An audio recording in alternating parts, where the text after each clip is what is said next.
Hey mama, welcome back to Mommy Reboot TV, the Self-Care in a Crisis series. Okay, so today we are talking about asking for help and taking it. So you heard me in the previous video talking about Self-Care 911 and how this pandemic of COVID-19 is forcing us to really take our self-care seriously because we have a lot of things on our plate, and that includes asking for help.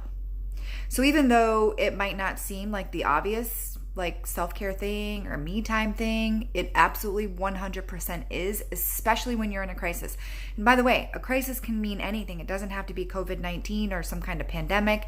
It can be a death in the family. It could be an illness for yourself or a family member. It could be an unexpected move. It could be struggling financially, someone losing their job. It could literally mean anything. And that's essentially what's happening right now. Is there's a lot of crises happening, and especially the one around COVID-19.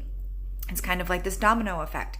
And so we have to really look at this as Self-Care 911 because it's more important now than ever before to take care of yourself, because you have so much on your plate right now. And in order for you to be the best mom, the best wife, the best caregiver, the best, fill in the blank, you have to give those things back to yourself. So essentially you're kind of in a self-care 911 boot camp. That's essentially what self-care crisis is when you're in some kind of, oh shit, this is really happening season of your life. It forces you to absolutely up-level your self-care game. So now when it comes to asking for help, now is not the time to be Superwoman. Us moms have this tendency of just handling everything, of just taking all the things on our plate and thinking that we have to do it. It doesn't matter if it's the dishes, it doesn't matter if it's cooking, it doesn't matter if it's changing the diapers, it doesn't matter if it's the homeschooling. We just tend to take on so much more than we really have to. And you have to really look at that, and depending on where you are in your life. So what I'm seeing is that there are moms who are working from home, and there are also moms who are stay-at-home moms who aren't working. And what I'm seeing amongst the stay-at-home moms is this idea, this belief that since they're quote-unquote not working, that everything is on their shoulders. And, maybe their husband or their partner is the breadwinner and they're the provider. And so God forbid, I ask my husband or my partner or fill in the blank for any type of help. And you just have to realize that that is a bullshit belief. It really is, because there's a partnership. And now inside this crisis and inside this pandemic, it doesn't mean that you have to take everything all on your own. Yes, you want to be cognizant. Yes, you want to be helpful and understanding and accepting the fact that your husband or partner is working a lot more in front of a computer or on phone calls or on Zoom meetings. But at the same time, when it comes down to it, you have to kind of look at it as it's a partnership.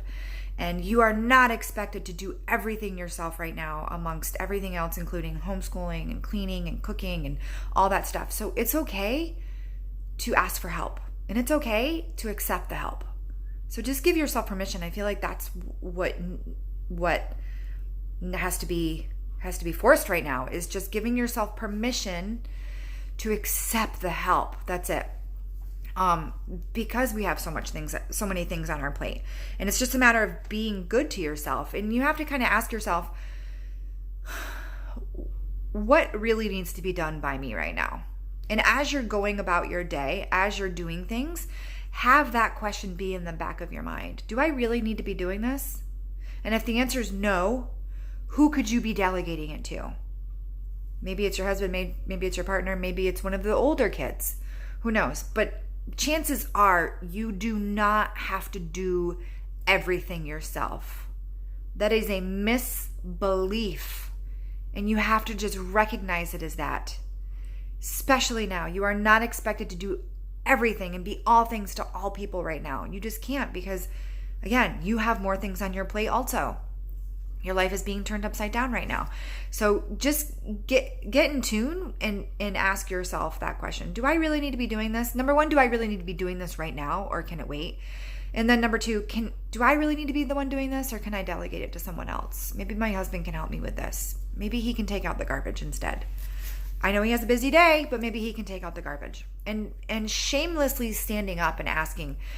And what will happen if you don't do this is resentment. I'm sure you heard of the phrase bitter Betty, and you become a bitter Betty. So I'll give you a perfect example in my own life. This started happening. I caught myself completely diving into meal prepping. And what we were doing was we were buying a ton of vegetables because we're not going to the store that much. And so it required me to food prep a lot more than I typically had, because before we were going to the store like every couple of days to go get fresh fruits and veggies. Well, now I thought I had to meal prep everything. So I was making soups and just all kinds of things that we can just kind of all pick at throughout the week, on top of the regular meals. And, I'm a coach, I'm an author, I've still got my mommy clients, my husband's in real estate, he's still working. And there was this idea that, well, he's busier than I am right now. And even though I've got homeschooling right now, and so I should be doing the meals. I should be doing more of the meal prepping. And by week 2, I noticed there was a little bit of resentment towards my husband. I started to get a little bit of that bitter Betty towards my husband. Like, oh, God, do I have to be the only one prepping these meals? No. But it wasn't his fault. It was my fault, because it was a misbelief that I was buying into. And all it took was for me to step back and say, hey, can you prep these sweet potatoes for me? Hey, can you prep this soup that I thought we could have this week? That's it. It was no big deal. But it required me to step back and to, number one, recognize the misbelief, and number two, ask him for help and accept the help. So let the bitter Betty and the resentment kind of be a little alarm that goes off that says, what's going on here? Where could I ask for help? And then just let go. I think admitting that we need help is okay. Admitting that we are not perfect right now is okay. Admitting that we're a little bit more tired than normal because we're juggling so much is okay. It's okay that we're not perfect. It's okay that we need help. There's another BS idea that help equals weakness. And that's just bull. It's just not the case. Actually, it takes a really strong person to stand up and say, I need help. I need help. And that's all it is. It's just asking for help and then opening your arms to receiving that help from a family member, your husband, your partner, your kids, whatever. And also letting some things go and realizing that maybe some things aren't exactly a priority. And also, if you are going to get help from somebody, i.e. your kids, expect it to not be perfect and expect the dishwasher not to be loaded exactly how you would load the dishwasher or clean the floors as you would normally clean the floors. So there's a lot of letting go in this piece too. But primarily, ask for help and then take it. Ask and take. Ask and take. Okay? That's your new mantra for this week. Okay. That's all I've got. As always, if you thought of that mama friend who really needs to hear this message, who really needs to hear that she is giving permission, or that if she really needs to get this permission to ask for help, send her this video and send her this link. Send her over to Mommy Reboot in IG. And also, if you or her are not a part of the Mommy Reboot Facebook group yet, by all means, we would really love to have you. It's just a group of non-judgy, awesome little moms who are standing up for themselves and doing things for self-care and taking care of themselves and getting that me time in and squeezing it in wherever we can. Okay, mama, I hope you have a good day. Stay tuned for more Self-Care in a Crisis series.